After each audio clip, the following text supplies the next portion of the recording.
Համոզված եմ, որ չկա այլ մի քաղաքական ուժ, որ կարող է ստանձնել այդ դերակատարությունը, որ մենք ստանձնել ենք մեր կուսակցության, Հանրապետության նախագահի գլխավորությամբ։ Համաշխարհային բանկի տնօրենների խորհուրդը Հայաստանի համար վարկային նոր ծրագիր է հաստատել, միջազգային ֆինանսական կազմակերպությունը մեր երկրին 24 միլիոն դոլար է տրամադրելու տեղեկատվական տեխնոլոգիաների ոլորտում նոր մարտահրավերներին դիմագրավելու, ինտերնետային լայնաշերտ ցանցը պետական հաստատությունների եւ քաղաքացիների համար մատչելի դարձնելու, նաեւ համակարգիչ բոլորի համար նախագծով էլեկտրոնային ծառայությունների հասանելիությունը բարձրացնելու համար։ Ըստ բանկի փորձագետների ուսումնասիրության, թեպետ բարձր տեխնոլոգիաների բնագավառը Հայաստանում համարվում է տնտեսության զարգացած ճյուղերից մեկը, երկրում ինտերնետի ներթափանցումը գտնվում է անբավարար մակարդակի վրա, թանկ են նույնիսկ ցածր տեխնիկական հնարավորություններով համակարգիչները։ Առկա է տաղանդների միգրացիա, վարկավորումն ու առևտրային ներդրումները ոլորտում մատչելի չեն։ Միջազգային տնտեսագետների կարծիքով այս վարկը թույլ կտա ինտերնետը հասցնել նաև հեռավոր գյուղեր, ձեռնարկատիրությունում մեծացնել նորարարությունների օգտագործումը, ավելացնելով փոքր բիզնեսի և աշխատող ընտանիքների եկամուտները։ Համաշխարհային բանկի 24 միլիոն դոլար վարկը Հայաստանի կառավարությունը համաֆինանսավորելու է 6 միլիոն դոլարի չափով։ Մեղրի սահմանային անցակետը միջազգային չափանիշներին համապատասխանեցնելու ու սահմանների համալիր կառավարման խնդիրներ այսօր հայ եւ իրանցի մաքսավորների քննարկման առանցքում էին։ Հայաստանում է Իրանի մաքսային ծառայության պետ Արդեշիր Մոհամմադիի գլխավորած պատվիրակությունը։ Անցակետերը միջազգային չափանիշներին համապատասխանեցնելու հանձնարարականը պետեկամուտների կոմիտեն ստացել է երկրի ղեկավարից։ Անցակետերում պարզեցվելու է հայտարարագրման գործընթացը, խստացվելու է զննումը, որպեսզի հանրապետություն մուտք չգործեն ու դուրս չգան վտանգավոր բեռներ։ Պետեկամուտների կոմիտեում հայ եւ իրանցի մաքսավորները քննարկել են սահմանային անցակետերի համագործակցության հնարավորությունները։ Մոտ ապագայում երկու մաքսային ծառայությունները կիրականացնեն սահմանների ինտեգրված կառավարում։ Համալիր կառավարման հիմնական սկզբունքը կայանում է նրանում, որ տնտեսվարող սուբյեկտները մաքսային հայտարարագիրը ներկայացնելու են մեկ անգամ։ Այսինքն դա նշանակում է ելքի մաքսային մարմինը ընդունելու է մաքսային հայտարարագիր, որը հետագայում էլեկտրոնային եղանակով փոխանցվելու է մուտքի մաքսային մարմնին։ 7000 այցելու 40 օրվա ընթացքում ամեն օր ավելանում է աշխարհի ամենաերկար ճոպանուղու արդեն Տաթևերի այցելուների թիվը։ Հոկտեմբերի 23-ից մինչև այսօր ճոպանուղու այցելողներից ընդամենը 1500-ն է եղել հարակից գյուղերի բնակիչ։ Նրանց համար ճոպանուղու տնօրինությունը արտոնություններ էր սահմանել, իսկ շուրջ 5500 այցելու Տաթևի վանական համալիր են եկել զբոսաշրջության նպատակով։ Ճոպանուղին ու վանական համալիրը տեսնել ցանկացողների հոսքը հատկապես ավելանում է հանգստյան օրերին։ Ճոպանուղու շահագործումը համընկել էր ամառայինից ձմեռային ռեժիմի անցմանը, ինչի հետևանքով ճոպանուղին մի քանի օրով դադարեց աշխատանքը։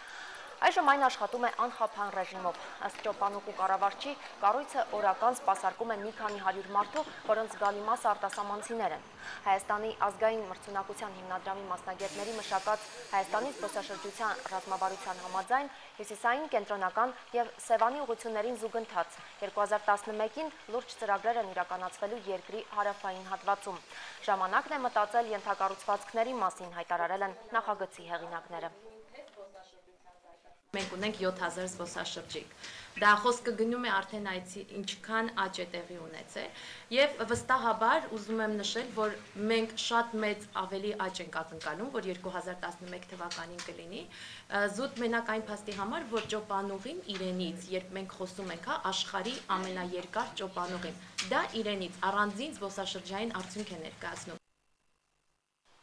Հոռոմ գյուղում, որ կրում է Հոռոմսիմ Թագուհու անունը, գյուղի կանայք ամենևին էլ Թագուհուն վայել կենցաղով չեն ապրում։ Ջրհորներ են փորում ու դույլերով ջուր կրում։ Բայց ջրի խնդիրը կարծես թե արդեն կաթիլ լուծվում է։ Ջրառատ առաջին օրվա ուրախությունը Թագուհու գյուղում ու գյուղի տիկնանց հետ կիսել է մարզի մեր թղթակիցը։ Շիրակի մարզի Հոռոմ գյուղի անվանումը երբեմնի հզոր կայսրության հետ ոչ մի կապ չունի, սակայն նորօրյա հոռոմցիները նախընտրում են իրենց գյուղը Հռոմ անվանել, իսկ ավանդազրույցի համաձայն Հոռոմից վերև ունենք, դա մեր թվարկությունից առաջ կառույց է, ասում են Էրեբունու տարիքին է, իբր դրա Թագուհին Հոռոմսիմեն է, այդ հնից եկածով այդպես Հոռոմ անվանվել է ու այդպես էլ առանց փոխվելու, նույնիսկ այն բանը թուրքը, որ ներխուժեց այստեղ գյուղերի անուններ փոխեց, Հոռոմը չի փոխվել, Հոռոմ մնացել է Հոռոմ։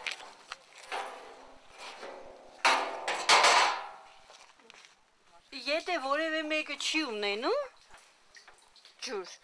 անպայման կարող է այս ջրից օգտվել։ Տիկին Մանուշակի նման հորոմցիների շատերը 5 տարուց ավելի խմելու ջրի հարցը լուծել են ինքնափոր ջրհորների օգնությամբ, քանի որ Մանթաշի ջրամբարից առանց այն էլ ընդհատումներով մատակարարվող ջուրը վերջին 3 ամսում ընդհանրապես դադարեցվել է։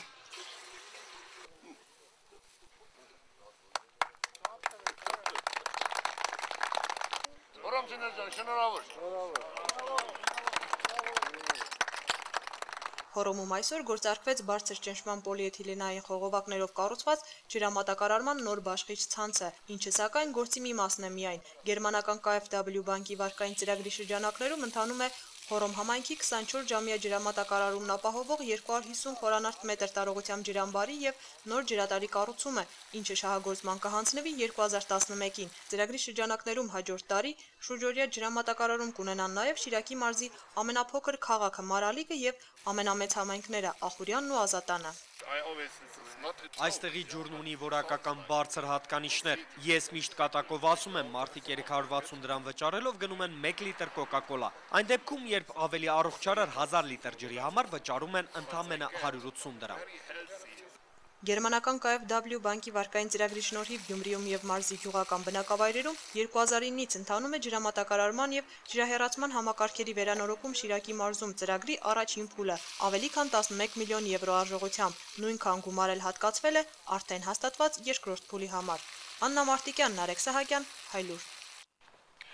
Իֆադի կենտրոնակայանում ստորագրվել է փոխառության նոր համաձայնագիր գյուղատնտեսության զարգացման միջազգային հիմնադրամի եւ Հայաստանի միջև։ Ծրագրի արժեքը շուրջ 56 միլիոն դոլար է։ Այն ուղղված է արդյունագործական այգեգործության արմատավորմանը մեր երկրում։ Մասնավորապես Տավուշի, Վայոց-Ձորի եւ Արագածոտնի մարզերում առաջին անգամ փորձ կարվի իրական աջակցություն ցուցաբերել այգեգործության շղթայի բոլոր օղակներին՝ արտադրությունից մինչև ստանդարտացում, միջազգային արտոնագրումից մինչև մարքեթինգ։ Ծրագիրը կգործի 2011-15 թվականներին։ Հիմնական շահառուները մանր եւ միջին ֆերմերներն են։ Գյուղատնտեսության զարգացման միջազգային հիմնադրամի IFAD-ի կենտրոնական գրասենյակում Հայաստանի կառավարության եւ հիմնադրամի միջև ստորագրվեց ֆինանսական փոխառության համաձայնագիր գյուղական կարողությունների ստեղծման 56 միլիոն 300 հազար դոլար արժողությամբ ծրագրի իրականացման մասին։